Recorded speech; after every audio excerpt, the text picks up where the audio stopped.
Ya, sebelumnya di sini saya tidak bermaksud untuk menggurui, jadi saya untuk bertukar hanya apa ya sejenisnya sharing ilmu yang sudah saya dapatkan selama saya mengikuti program guru penggerak angkatan 11 Kabupaten Grobogan modul 1 sampai modul 4.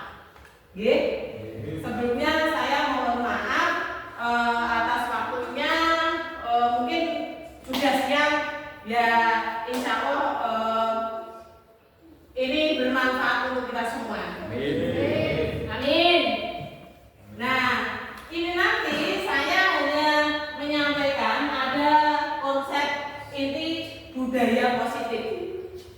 Jadi yang pertama nanti mengenai perubahan paradigma belajar, yang kedua disiplin positif, yang ketiga ada nilai-nilai kebajikan, yang keempat kebutuhan dasar manusia, yang kelima ada motivasi perilaku manusia. Monggo Bu, monggo silakan. Terus yang keenam ada posisi kontrol guru, yang ketujuh ada keyakinan kelas, dan yang kedelapan ada segitiga restitusi. Mungkin Bapak Ibu semua sudah ini ya, tentang ada beberapa poin-poin yang sudah memahaminya.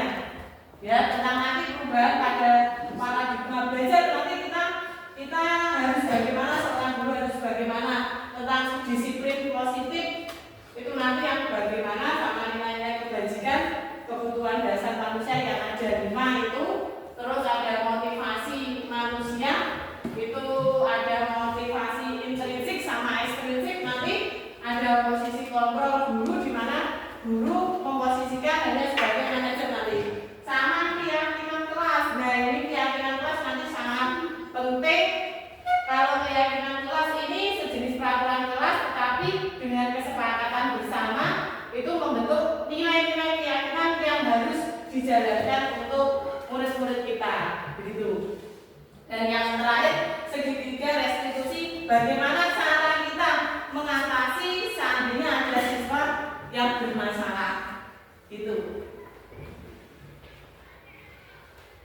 Nah, yang pertama saya mulai perubahan paradigma baru. Nah, ini kita semua sudah tahu sekarang ini kurikulum merdeka. Sebelum merdeka itu sebenarnya kita sudah melaksanakan kegiatan yang ada pada poin-poin ini ya. Ada 6 profil pelajar Pancasila itu ya. Nah, untuk perubahan paradigma baru itu sendiri yaitu merupakan pembelajaran yang dirancang berdasarkan prinsip pembelajaran berdiferensiasi, sehingga para peserta didik belajar sesuai kebutuhannya berdasarkan tahapan perkembangan sesuai teori psikologis modern untuk mewujudkan profil pelajar Pancasila. Nah, sekarang itu kita pembelajaran semuanya berdiferensiasi, di mana pembelajaran berdiferensiasi itu berfokus pada kebutuhan murid. Kita tahu fokus ke awalnya yang langkah pertama yang akan kita lakukan yaitu kita mengetahui kondisi murid kita dengan menggunakan asesmen diagnostik yang non kognitif, di mana kita tahu nanti di situ ada 3 gaya belajar. Ada apa? Yang pertama visual, auditori, sama kinestetik ya. Nah, seandainya ada peserta didik atau murid kita yang berbeda dengan karakternya belajarnya ya, ketiganya itu kita harus mencari solusi bagaimana ketiga karakter itu bisa tercapai dalam satu tujuan, yaitu dengan menggunakan diferensiasi proses, konteks, sama produk ya. Mungkin ini Bapak Ibu juga sudah tahu, ternyata sekarang ini kita harus menyesuaikan kebutuhan murid kita. Jadi kira-kira kalau sekarang itu pembelajaran berpusat pada guru atau berpusat pada murid? Kira-kira bagaimana?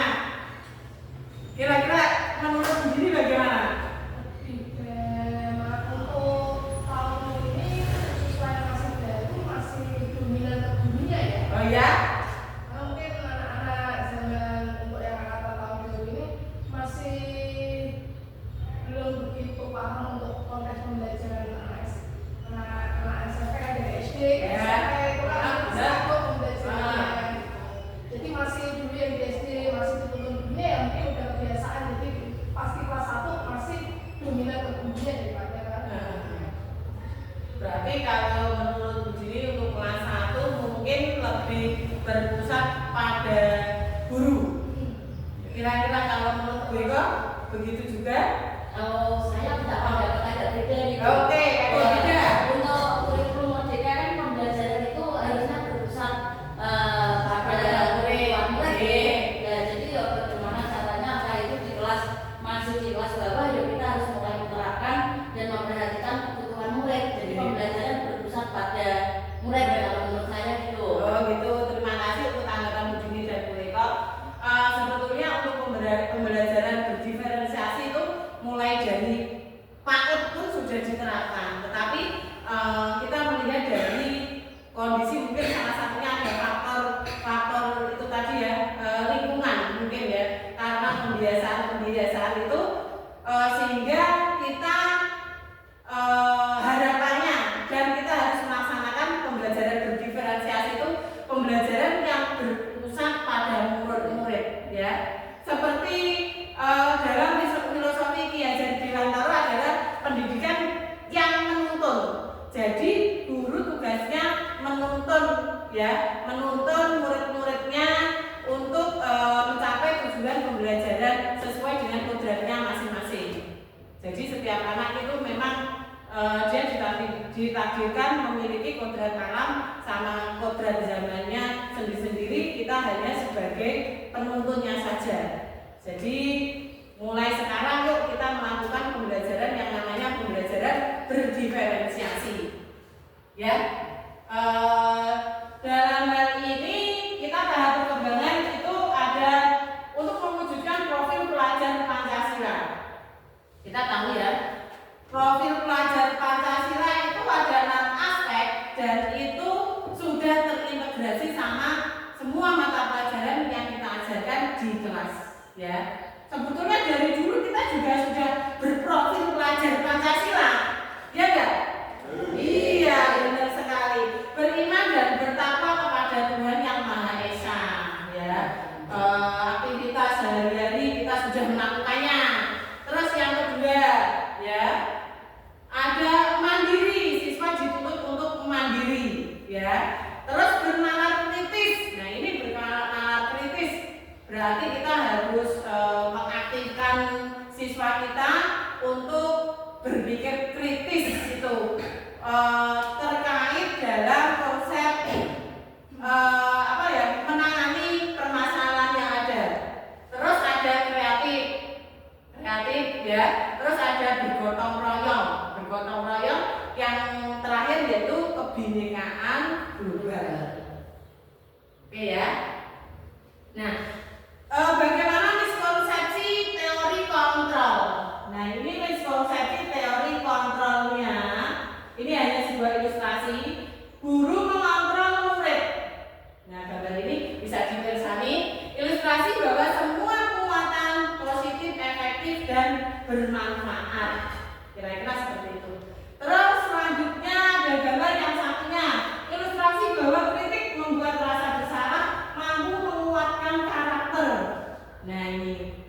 Nah, terus ternyata ilustrasi bahwa orang dewasa itu berhak memaksa. Ya, padahal sebetulnya tidak. Kita harus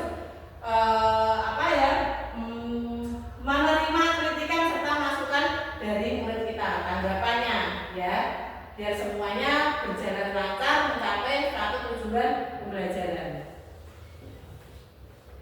Nah, selanjutnya merubah paradigma stimulus respon ke pendekatan teori kontrol oleh William Glasser ini. Ini ceritanya untuk stimulus responnya. Realitasnya kebutuhan kita itu sama. Kebutuhan kita itu sebetulnya sama. Tetapi teori kontrolnya kita harus berbeda. Kita harus bisa mengontrol kebutuhan siswanya itu berbeda-beda atau kitanya itu kita menyesuaikannya ya, kebutuhan kita masing-masing. Yang kedua, semua orang melihat hal yang sama. Ternyata setiap orang itu memiliki gambaran yang berbeda. Ya, gambarannya yang berbeda. Yang ketiga, perilaku guru dilihat sebagai sesuatu kesalahan. Nah, ternyata semua perilaku itu memiliki tujuan tertentu. Seperti yang saya lakukan ini, perilaku saya memiliki tujuan tertentu. Saya bertujuan untuk berbagi praktik baik kepada Bapak Ibu guru semua. Yang tadi saya pelajari, saya garis bahwa saya hari ini tidak untuk menggurui, tapi sharing aja ya. Terus yang keempat ada ini, orang lain bisa mengontrol saya, hanya Anda yang bisa mengontrol diri Anda. Itu. Selanjutnya saya bisa mengontrol orang lain. Anda tidak bisa mengontrol orang lain ya. Yang selanjutnya, pemaksaan ada pada saat rujukan gagal. Teori kontrolnya kolaborasi dan konsensus menciptakan pilihan-pilihan baru. Ya, ternyata untuk stimulus responnya dalam pemaksaan pada saat rujukan gagal itu dia berimbasnya kolaborasi dan konsensus menciptakan pilihan-pilihan baru.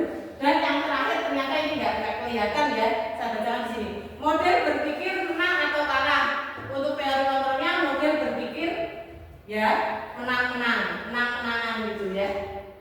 Ini sekiranya untuk merubah paradigma stimulus respon berdasarkan teori kontrol ini ada beberapa ya. Ini sekiranya paham ya? Kalau itu nyatet kan? Ayo ngobrol sambil tunggu sini. Disiplin positif. Nah ini kira-kira Bapak Ibu semua yang pasti pengen sekolah kita itu jauh lebih baik kondisinya ya. Mengenai kedisiplinan khususnya murid-murid kita ya, seiring dengan perkembangan zaman tantangan, apalagi sekarang ada gadget ya. Nah, untuk disiplin positif itu berasal dari disiplina yang artinya belajar, di mana mengacu pada disiplin diri yang merasa memiliki tanggung jawab terhadap apa yang dilakukan berdasarkan nilai-nilai yang diyakini. Ya. Nah, bagaimana dengan disiplin positif? Yaitu merupakan salah satu cara penerapan disiplin yang bertujuan untuk menumbuhkan kesadaran serta memberdayakan peserta didik tanpa imbalan penghargaan, ancaman dan hukuman. Ya. Jadi memang penerapan disiplin positif itu merupakan salah satu cara kita ya untuk menumbuhkan kesadaran, rasa tanggung jawab kepada murid-murid kita. Ya. Nah, di sini sebagai pendidik tujuan kita adalah menciptakan peserta didik yang memiliki disiplin diri sehingga mereka berperilaku mengacu kepada nilai-nilai kebajikan universal dan memiliki motivasi intrinsik ya dalam perubahan perilaku ke arah yang lebih baik. Jadi motivasi intrinsik itu maksudnya gini, dia lebih ke rasa tanggung jawabnya. Kalau contohnya seorang siswa dia mengerjakan tugasnya itu dia memiliki rasa tanggung jawab, oh ini tanggung jawabku, bukan pengen berarti disanjung oleh gurunya, itu bukan, tetapi karena rasa tanggung jawab, kesadaran diri kita masing-masing itu. Ya, lanjut ya. Pak Mudi sepertinya sudah mulai ngantuk. Yang penting hari ini sharing semuanya paham. Ya, nanti setelah ini saya ada masukan, ada apalah sejenis refleksi, justru malah senang. Selanjutnya ada nilai-nilai kebajikan. Nilai-nilai kebajikan ini. Nilai-nilai kebajikan ini ya yang disepakati bersama terlepas dari suku, bangsa, agama, bahasa maupun latar belakangnya. Ya, contoh nilai kebajikan institusi atau organisasi.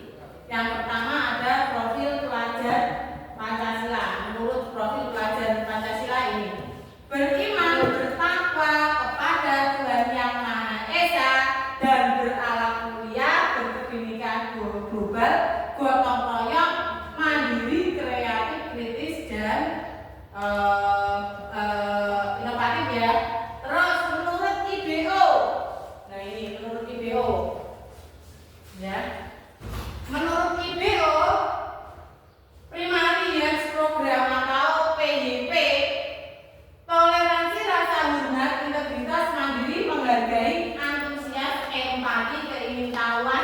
kreativitas, kerjasama, percaya diri, dan komitmen. Intinya tujuannya masih jalan sama ya.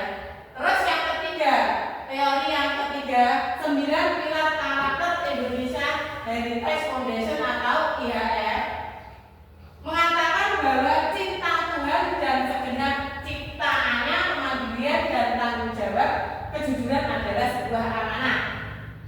Ya, diplomatis, hormat dan santun, dermawan, suka menolong dan gotong royong, percaya diri, kreatif, pekerja keras, kepemimpinan dan keadilan baik, rendah hati, toleransi, kedamaian dan kesatuan. Sebetulnya dalam nilai-nilai kebajikan ketiga ini tujuannya sama, ya, sama, ya.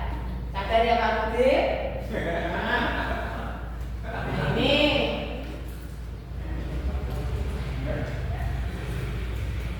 kebutuhan dasar manusia. Kebutuhan dasar manusia ini ada 5. Penguasaan, kasih sayang dan rasa diterima, ada kesenangan, kebebasan dan bertahan hidup.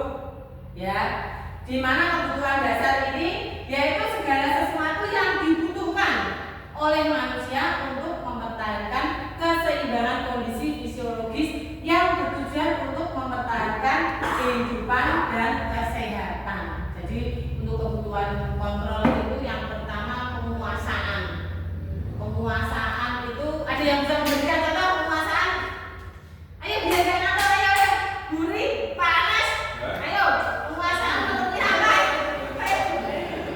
Mbak Desi, Mungkin Mas penguasaan, mungkin untuk penguasaan. Ya. Dalam konteks diri sendiri kan, Dalam atau diri kepada sendiri, orang lain, ya.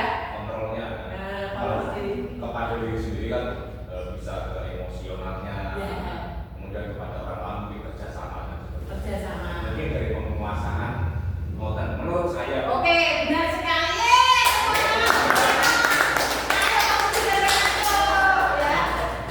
Terima kasih. Intinya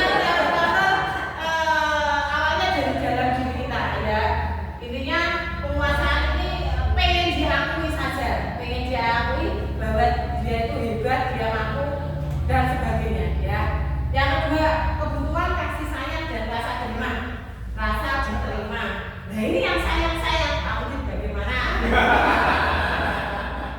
Menurut aku ini bagaimana?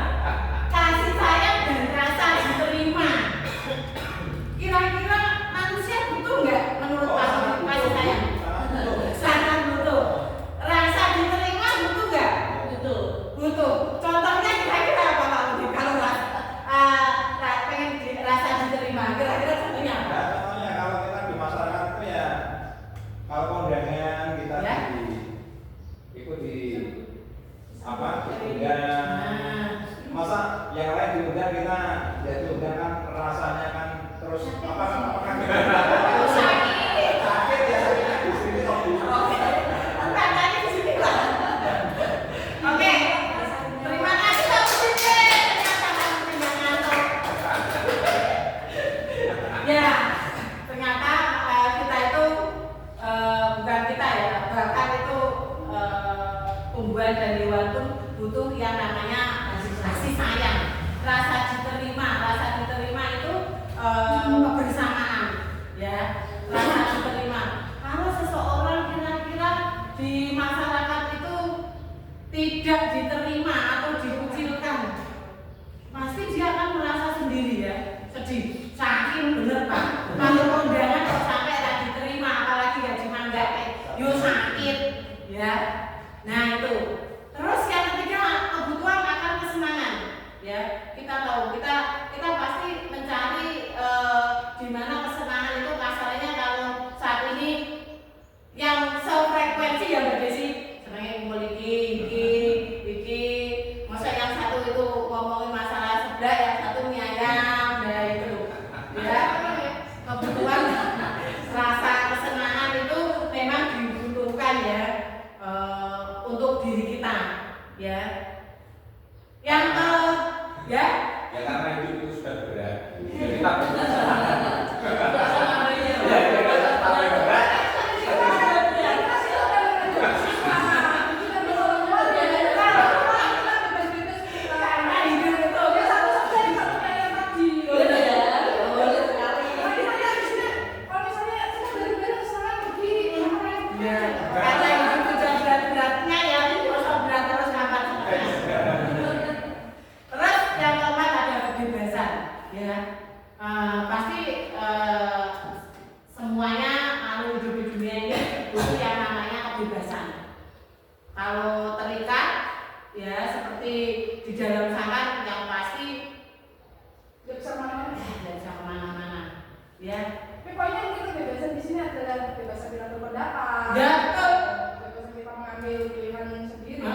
bertahan hidup, ya, memenuhi kebutuhannya, ya, berusaha akan memenuhi kebutuhannya semuanya terpenuhi, ya.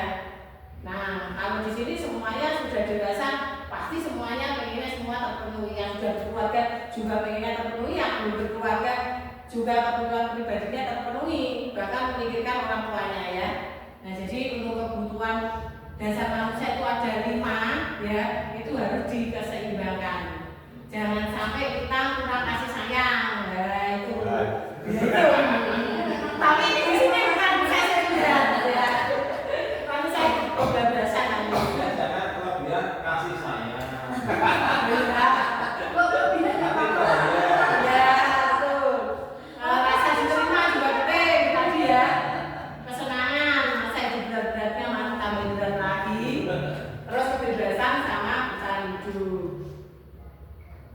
Nah, ada 3 motivasi perilaku manusia. Yang pertama, untuk menghindari ketidaknyamanan dan hukuman. Nah, ternyata seseorang itu memiliki motivasi itu ada yang menghindari ketidaknyamanan dan hukuman, ya. Yang kedua, untuk mendapatkan imbalan atau penghargaan dari orang lain, ya. Nah, ini.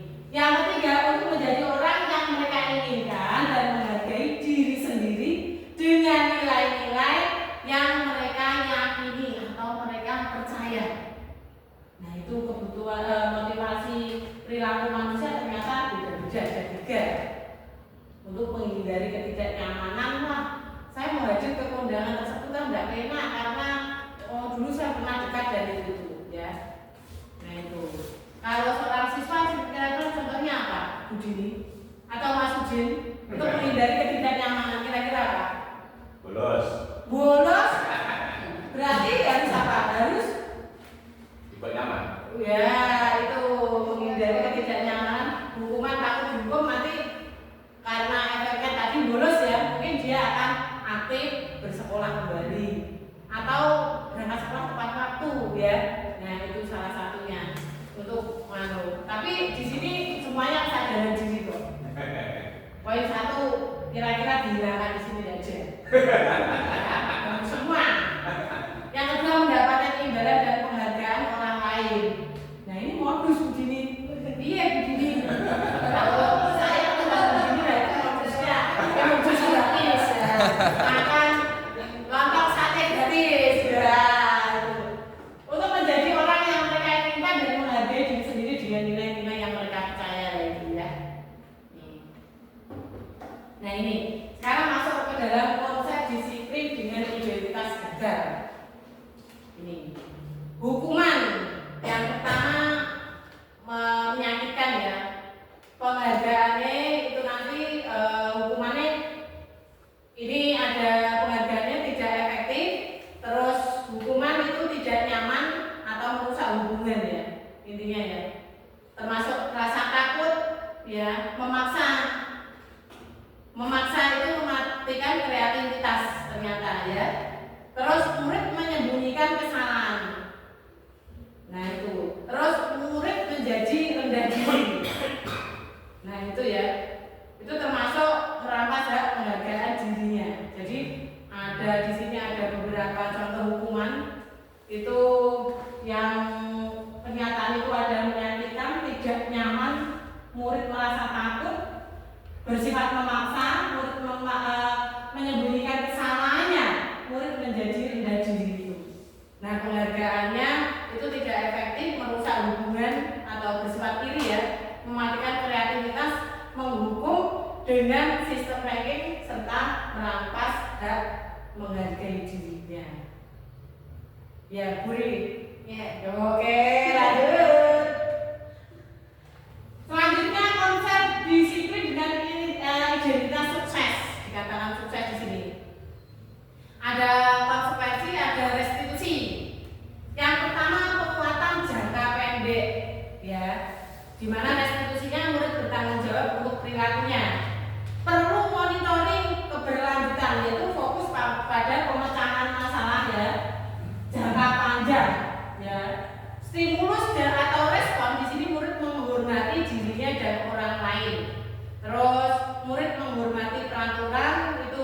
melalui teori kontrol ya, di mana dirinya memegang kontrol ya. Terus yang terakhir kehilangan waktu untuk merenung kesamaan. Itu segitiga restitusinya yaitu murid bersemangat memperbaiki kesalahan.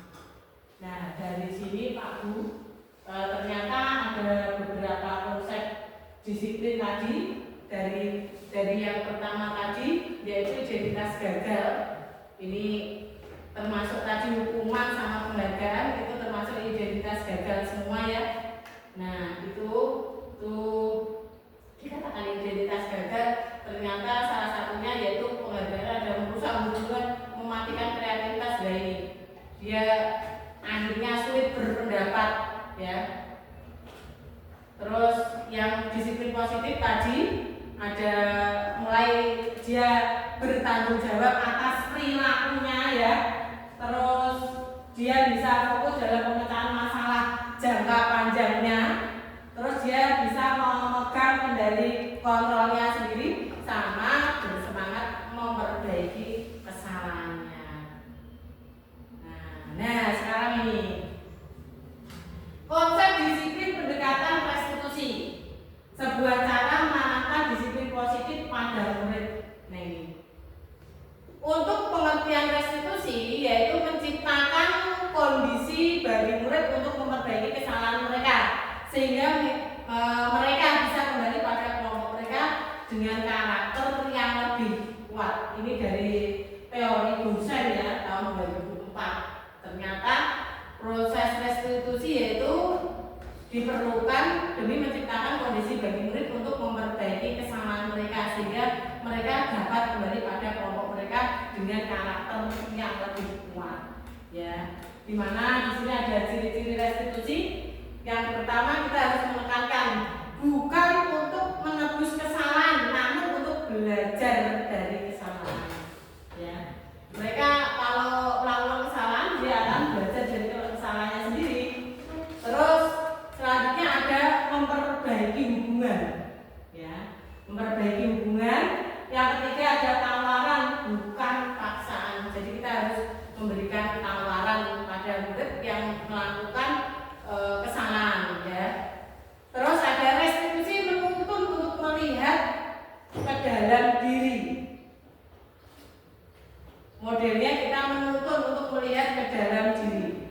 Terus ada restitusi mencari kebutuhan dasar yang mendasari tindakan. Seandainya ada siswa kita terlambat, pasti kita pengen tahu alasan dia terlambat itu apa gitu ya.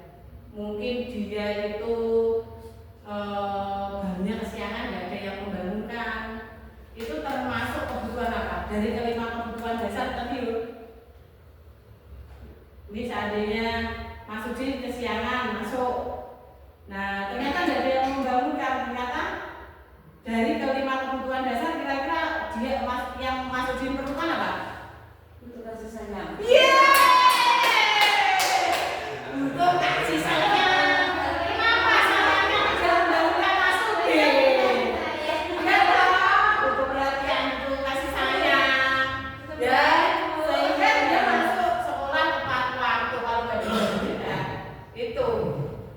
Ya istrinya tidak sayang juga lah.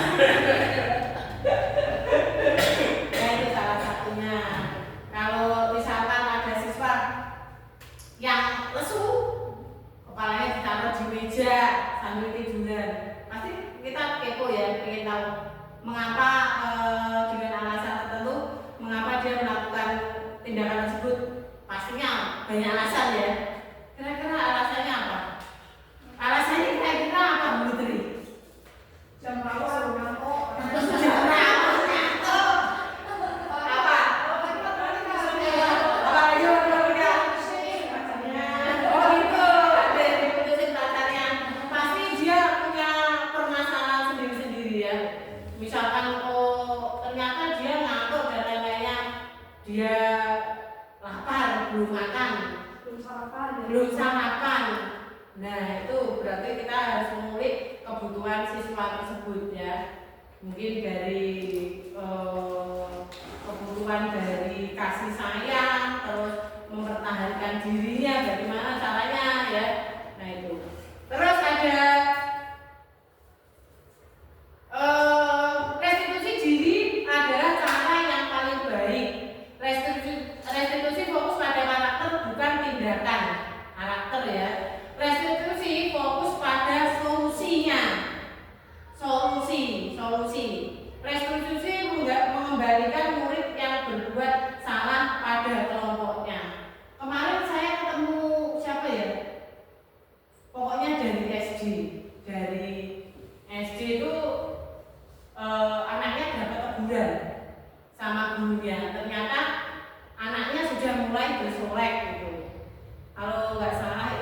Aimin yang cerita itu, Aimin tetangga Pak Dah itu.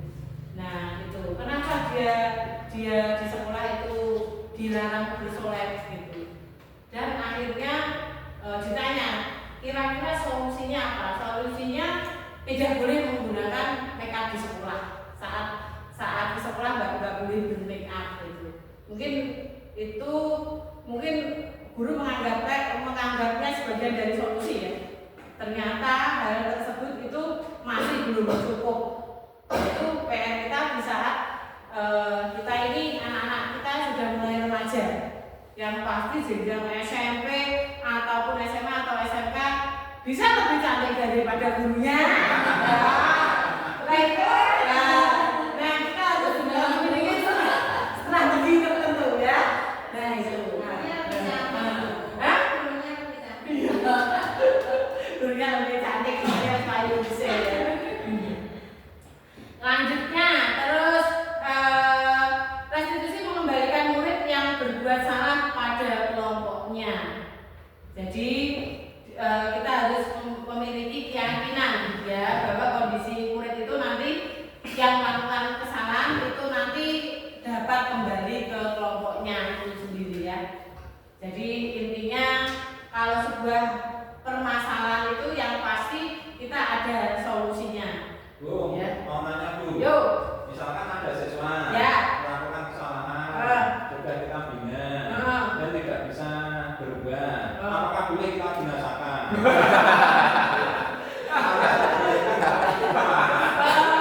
Ya itu kalau saya salut pertanyaannya Pak Budi.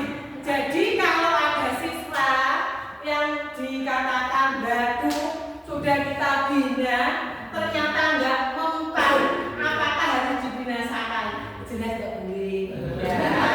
Kita bikin Itu dari karakter profil pelajar Pancasila yang pertama, beriman dan bertakwa pada Tuhan Yang Maha Esa itu tadi ya. Nah itu caranya kita bagaimana? Mungkin kita dengan cara pendekatan personal pada murid tersebut ya, kita lakukan itu, kita cari tahu bagaimana kebutuhan dasarnya yang kelima itu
bukan tidak mampu.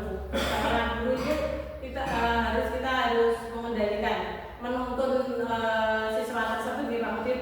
Jadi kita alangkah baiknya kita melakukan pendekatan personal, menanyakan atas 5 kebutuhan dasarnya, mungkin ada salah satu atau salah 2 atau salah 3 dan seterusnya yang tidak terpenuhi, mungkin bisa menjadi penyebabnya, dan kita bisa berkolaborasi dengan orang tua bagaimana cara menangani anaknya tersebut.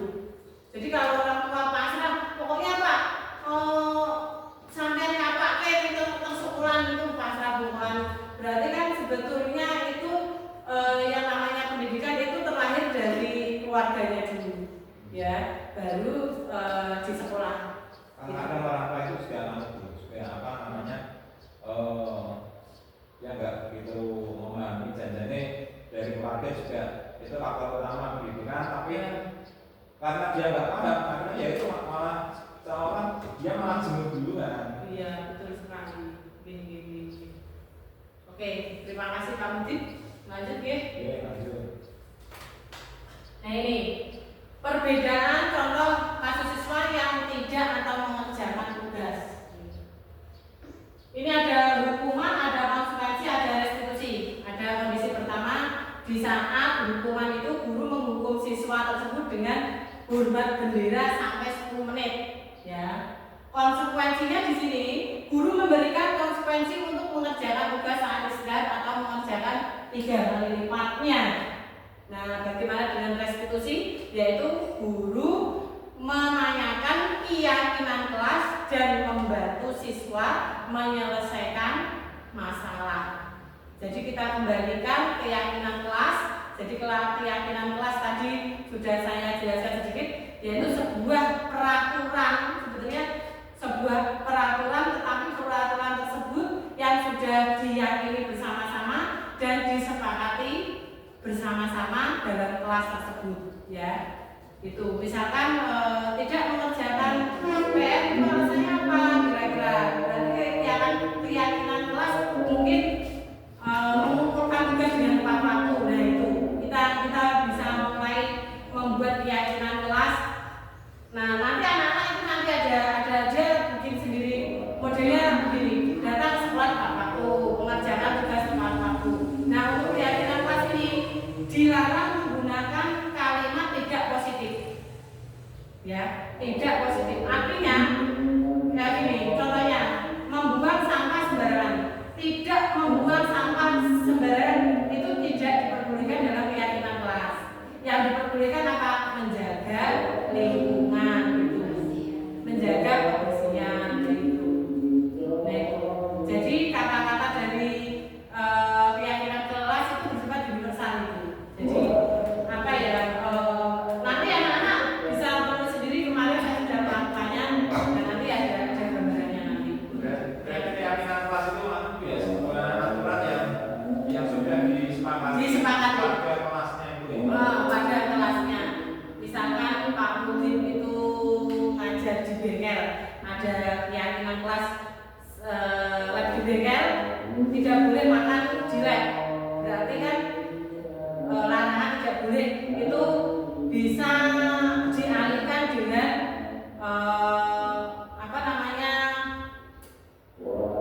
istirahat, apa sih istilahnya, Makan saat istirahat. makan saat istirahat gitu. Yang kedua, kondisi yang kedua, guru marah dan murid takut. Pasti itu ya, kalau guru marah, tidak mungkin tiba-tiba kita itu marah tanpa ada sebabnya, ya, yang pasti itu ya. Konsekuensinya guru tegas dan siswa menaati peraturan, ya. Restitusinya guru lebih terbuka dan siswa menghormati dirinya dan orang lain, ya. Itu yang contoh kondisi yang seperti ini. Kira-kira paham ya Robin? Ya paham. Sekarang kita mau selesai nih, sudah sampai 5 posisi kontrol guru. Alhamdulillah. Nanti dulu. 5 posisi kontrol guru. Yang pertama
harus ditegakkan, bukan sebuah peraturan itu harus diciptakan untuk dilanggar, bukan, ya, harus ditegakkan. Salah begini kalau peraturan itu diciptakan untuk dilanggar, salah. Nanti saudaranya, ya, saudaranya, kalau tugas itu merasa ringan, itu apabila tidak dikerjakan sama sekali. Ya. Yang pertama, penghukum. Posisi guru sebagai penghukum, yaitu patuhi aturan sekolah, lalu berdiri di depan barisan. Ya, itu posisi guru penghukum. Yang kedua, pemantau. Hurufnya typo. Kamu sudah melanggar, apa konsekuensinya? Ya. Terus sebagai teman, ayolah yang penting guru bangga kali ini tidak apa-apa kamu salah. Ya. Terus yang keempat ada membuat rasa bersalah. Berapa kali bu guru harus memberitahumu, ya, bu guru kecewa sama kamu. Nah, itu nanti siswa akan merasa bersalah, ya. Nanti ada efeknya.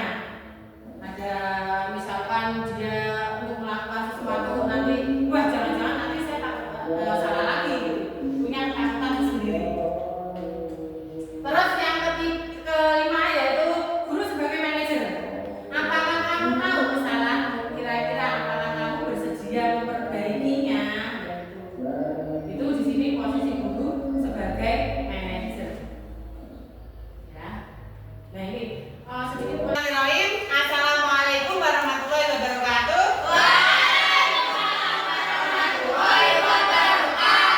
Selamat pagi semuanya. Bagaimana kabarnya hari ini? Alhamdulillah luar biasa. Sehat ya, alhamdulillah. Nah, pada pagi hari ini ya, kita akan membuat namanya keyakinan kelas. Ya, ada yang sudah paham mengenai keyakinan kelas itu apa? Paham? Bila? Kira-kira apa nak? Kayak sejenis apa? Peraturan, good ya. Jadi gini, keyakinan itu mirip dengan peraturan kelas. Ya, peraturan kelas misalkan dilarang makan di dalam kelas, misalkan, ya nggak? Ya nggak? Nah, tetapi dengan menggunakan keyakinan kelas ini ya, itu merubah peraturan kelas menjadi keyakinan kelas ya, dengan menggunakan kata-kata positif. Misalkan dilarang mencontek. Nah, dilarang mencontek berarti itu kan bukan kata-kata positif ya, berarti berubah menjadi jujur ya nggak? Terus misalkan dilarang membuang sampah di dalam kelas. Kira-kira kata-kata positifnya apa nak? Menjaga kebersihan. Ngerti ya? Ngerti ya? Tidak boleh terlambat. Berarti harus ditulis dengan apa? Ya, datang ke kelas atau ke sekolah dengan tepat waktu. Paham ya? Jadi keyakinan kelas ini nanti ya, itu nanti kita akan buat bersama-sama dan kalian melakukannya dengan nilai-nilai keyakinan yang sudah kalian sepakati bersama. Ya, paham ya? Ada pertanyaan?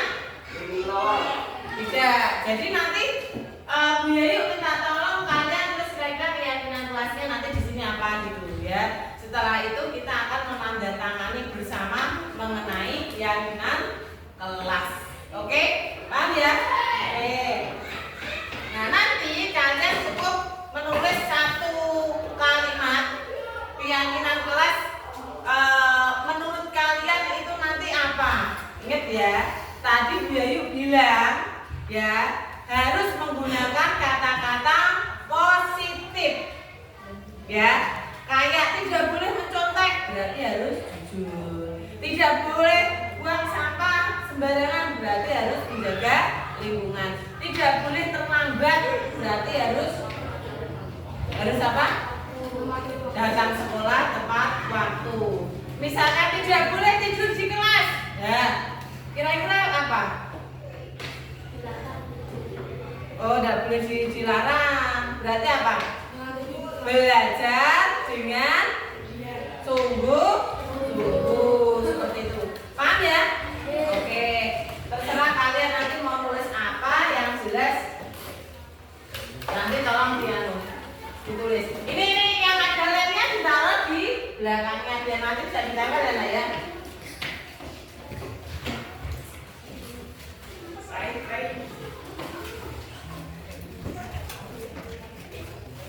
Ayo yang sudah dapat silakan ditulis lalu ditempel. Oh boleh, bisa boleh, biar jelas.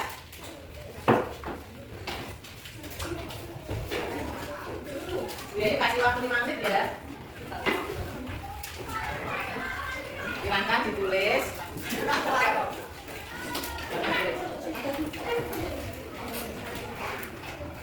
Tambah di sini nggak kelas. Harus tulisnya cepat sedikit biar nggak kelik. Ayo silakan. Yang sudah silakan di sini. Silakan ayo. Silakan.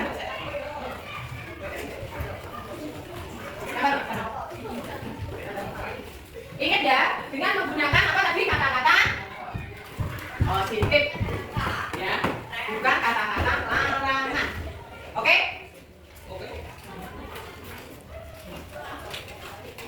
Yuk, silakan tulis. Udah, tulis. Ayo. Nah, terus, ayo. Silakan. Silakan, silakan.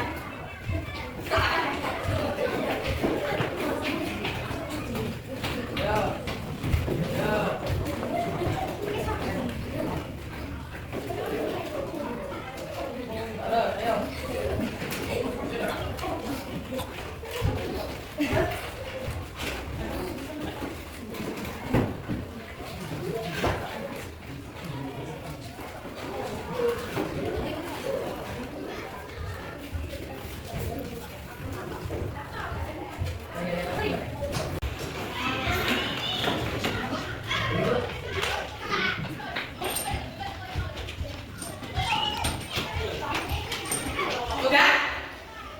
Coba sekarang perhatikan ya. Perhatikan ya. Keyakinan kelas tadi sudah Biayu sampaikan. Kalau kita ya sepakat akan nilai-nilai yang akan kita yakini, ya berarti kita yakin ini bahwa kita bisa menerapkannya. Ngerti ya? Paham ya? Paham nggak? Ayo. Nah, sekarang nomor 1 ini ada tidak boleh membuang sampah sembarangan. Kira-kira ini termasuk kata-kata yang positif nggak? Kalimat positif nggak? Tidak. Nah, ini yang kedua ada menjaga kebersihan lingkungan kelas. Positif nggak? Positif. Nah, positif. Dan gini. Terus selanjutnya harus belajar dengan sungguh-sungguh. Positif nggak? Positif. Menjaga kebersihan lingkungan kelas karena di sini sudah ada. Makanya Bu Yani ambil satu ya. Ambil satu ini. Selanjutnya tidak boleh membuang sampah sembarangan. Kalimat positif nggak?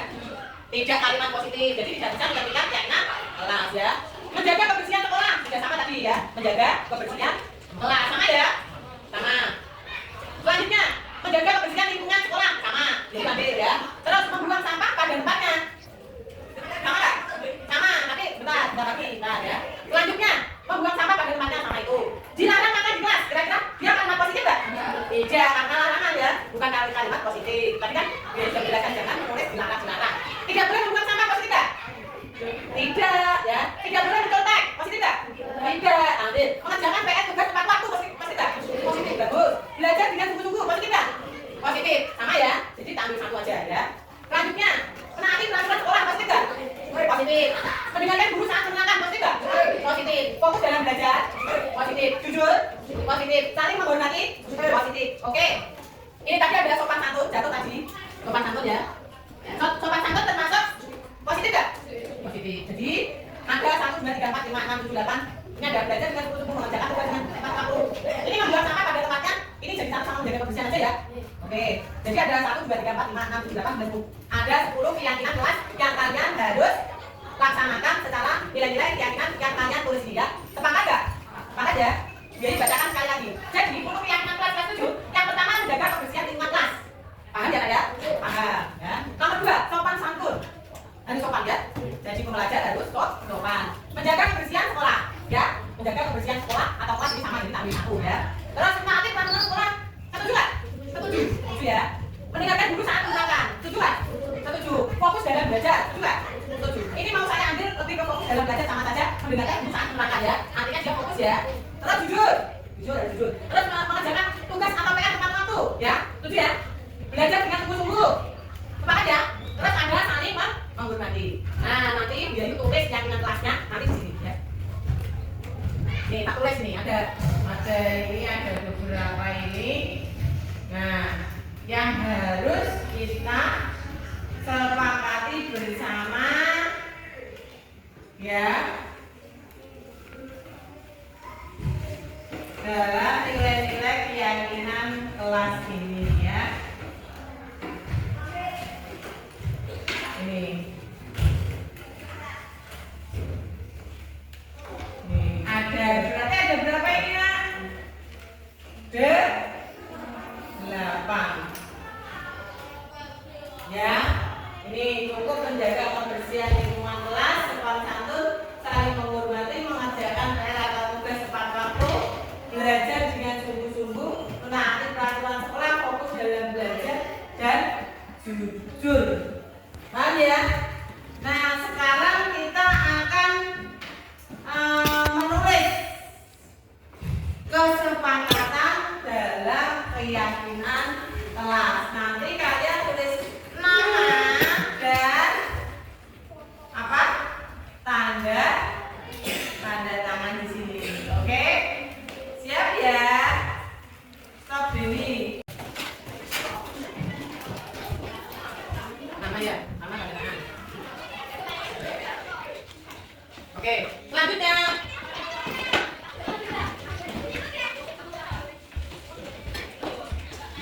langsung tanda tangan aja, nggak usah sama dengan. Selanjutnya tunggu ya.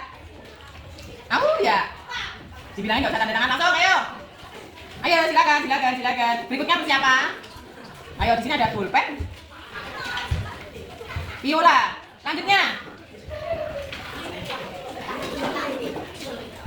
Selanjutnya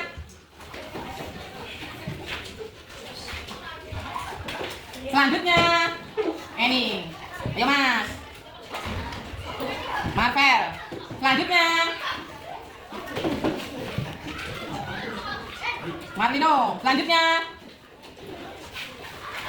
ini yang belum berangkat ini. Pasti janjian ya toh? Ini udah tahu. Selanjutnya Bilkis, persiapan.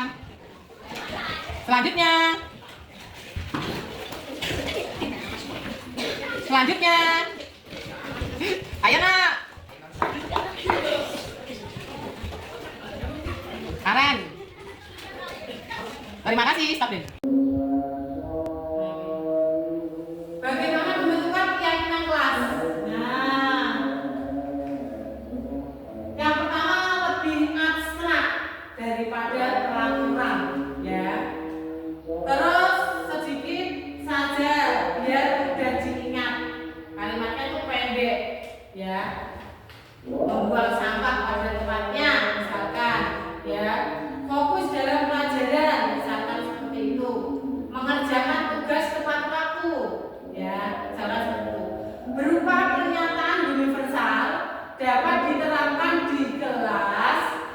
Bersedia meninjau kembali keyakinan kelas dari waktu ke waktu. Seandainya ada murid kita melakukan kesalahan, kita tanyakan lagi keyakinan kelas yang sudah kita sepakati bersama-sama itu seperti apa.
tapi sudah disepakati itu boleh enggak? Tidak boleh.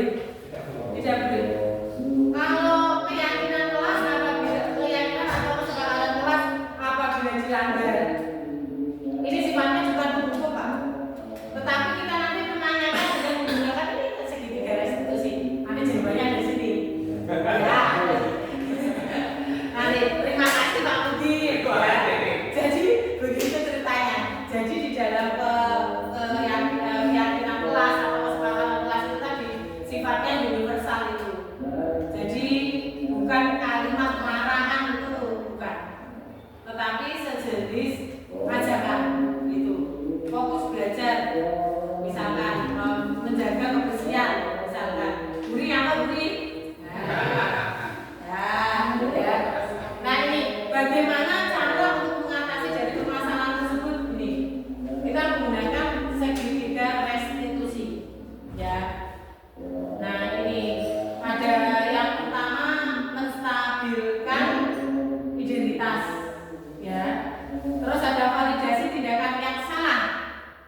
Terus ada yang menanyakan keyakinan. Restitusi itu sendiri yaitu proses menciptakan kondisi bagi murid untuk memperbaiki kesalahannya, ya. Sehingga mereka bisa kembali kepada kelompok mereka dengan karakter yang kuat tadi, ya, dosen tadi ya. Restitusi membantu murid menjadi lebih memiliki tujuan, disiplin positif, dan memutihkan dirinya setelah berbuat kesalahan, ya. Bukan untuk menebus kesalahan, namun untuk belajar dari kesalahan. Jadi tidak ada hukuman di sini, bukan untuk menebus kesalahan, tapi untuk belajar dari kesalahan. Itu. Nanti di sini ada sebuah dialog. Selain video, kebetulan ini saya lupa nggak bawa sound tadi ya. Nah itu. Nanti saya bacakan aja. Penerapan segitiga restitusi pada kasus ini contohnya ini. Pada saat jam pelajaran IPA berlangsung ada siswa yang membuang sampah sembarangan dalam kelas yang bernama Nurinda. Nurinda ini. Berapa saat kemudian saya memanggil Nurinda tersebut dengan berbicara secara personal agar Nurinda terjaga privasinya dan merasa nyaman. Jadi kita tidak boleh yang namanya menegur secara langsung dan boleh. Kita diajak ngobrol sendiri biar dia merasa nyaman. Apa rasanya murid tersebut apa namanya melakukan tindakan tersebut di luar keyakinan kelas itu, ya. Ini ada sebuah pernyataan yang langkah pertama saya akan menstabilkan identitas, ya. Beberapa saat kemudian Biayu memanggil Nurinda tersebut dengan berbicara secara personal agar Nurinda terjaga privasinya dan merasa nyaman. Kemudian Biayu mengajak berbicara. Saya bilang gini, Nurinda, apa kabar nak? Terus Nurinda membalasnya, Bu, apakah Nurinda tahu maksud Biayu memanggil Nurinda ke sini? Saya tanya sama Nurinda. Nurinda bilang menjawabnya, ya Bu, pasti karena saya buang sampah sembarangan. Ya, saya bilang gini, baik kalau Nurinda melakukan kesalahan itu manusiawi, itu Biayu sudah pernah melakukan hal tersebut. Ini cara saya untuk menstabilkan identitas Nurinda itu sendiri, ya. Nah, salah satunya saya mengakui bahwa kesalahan tersebut adalah manusiawi, ya. Saya sendiri sudah pernah melakukannya. Nah, terus validasi yang tindakan yang salah. Saya salah kalau bilang, Nurinda pasti tahu kan kenapa Biayu panggil Nurinda ke sini. Nah itu. Nurinda bilangnya, ya saya tahu Bu, saya buang sampah di kelas sembarangan. Nah, jadi sudah jelas ya bahwa Nurinda itu melakukan tindakan yang salah dengan membuang sampah tidak pada tempatnya. Nah, dalam validasi kondisi tindakan yang salah itu saya membuat pernyataan. Jadi sudah jelas ya bahwa Nurinda melakukan tindakan yang salah dengan membuang sampah tidak pada tempatnya. Selanjutnya yang ketiga ada menanyakan keyakinan kelas, ya. Ini saya tanya, Nurinda buang sampah sembarangan di terus itu. Karena di dalam kelas tidak ada tempat sampah, Bu, kata Nurinda bilang gitu. Baiklah, jadi itu alasan Nurinda buang sampah tidak pada tempatnya. Bu Yayu Pak, itu menurut Nur Indah, apakah tindakan Nur Indah itu benar? Nah itu. Tidak Bu, menurut Nur Indah keyakinan kelas apa yang sudah disepakati? Nah Nur Indah ini menjawab, salah satunya tidak membuang sampah sembarangan atau tadi harusnya menjaga kebersihan kelas tadi ya. Terus saya bilang gini, menurut Nur Indah keyakinan kelas itu penting tidak? Nah ini saya mulai meyakinkan lagi keyakinan kelas. Nur Indah menjawabnya penting Bu. Baiklah, jadi penting ya. Kira-kira yang harus dilakukan Nur Indah supaya membuang sampah pada tempatnya. Nah itu ya, apa tindakan yang dilakukan? Saya akan mengumpulkan sampah dan saya akan membuangnya di tempat sampah. Nah itu. Terus saya bilang, nah Nur Indah bersedia untuk memperbaiki, belajar dari kesalahan tersebut ya. Oke, saya bersedia Bu. Oke, jadi Nur Indah setelah pelajaran IPA selesai akan membuang sampah pada tempatnya. Nah, tepat sekali tindakan Nur Indah. Nah itu salah satunya seperti itu cara saya untuk menanyakan keyakinan kelasnya itu. Jadi anak-anak itu sudah tahu keyakinan kelas yang mereka yakini dengan nilai-nilai yang sudah ditetapkan bersama itu. Nah, nanti dulu. Setelah itu saya jadi terakhir nih. Kira-kira bagaimana kelas Nur Indah? Setelah itu saya merefleksi, menanyakan kembali sama Nur Indah. Terus setelah melakukan keyakinan kelas itu, Nur Indah bilang gini, saya merasa senang karena saya mengetahui tindakan yang saya lakukan. Ya itu, karena kita tadi tujuannya dari restitusi itu belajar dari kesalahan itu sendiri, bukan sebatas dengan penghukuman itu ya. Oke, tetap semangat ya, menjaga lingkungan tetap bersih supaya kita belajar dengan aman, nyaman dan menyenangkan. Oke, tetap semangat, Nur Indah.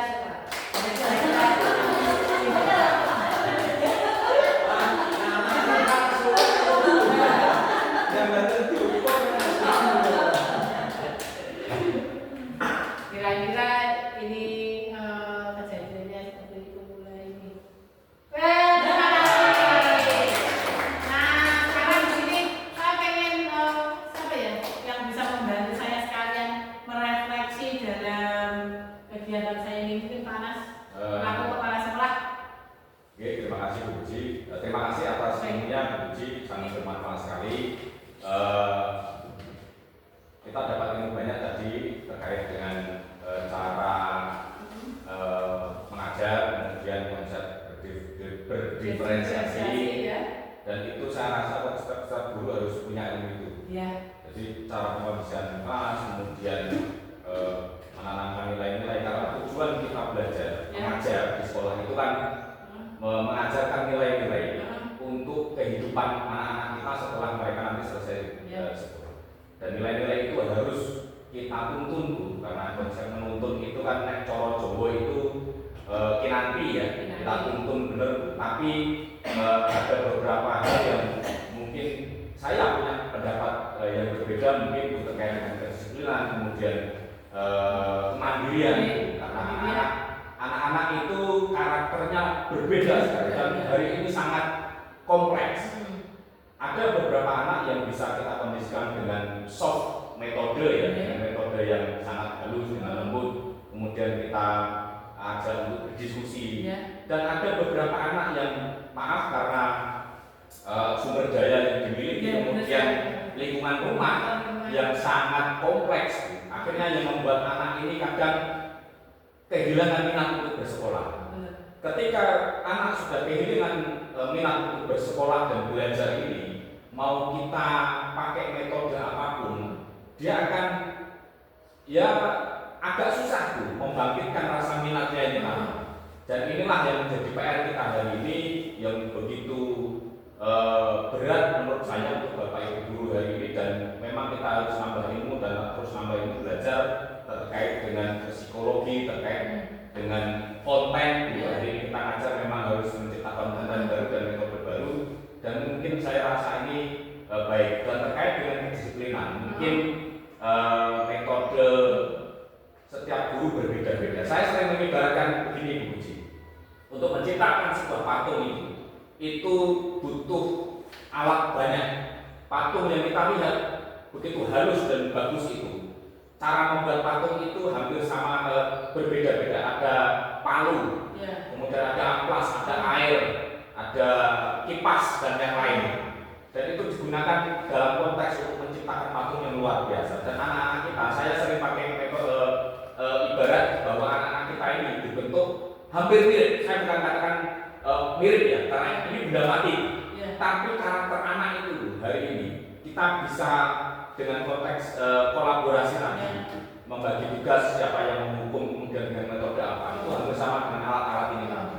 Jadi kita hari ini harus mencari metode dan mencari cara yang begitu bagaimana rupanya untuk menciptakan patung yang bagus dan agar anak-anak kita ini siap menghadapi kehidupan yang sebenarnya. Karena kehidupan yang sebenarnya itu adalah realita yang harus dihadapi anak-anak kita dari miniatur kehidupan di sekolah.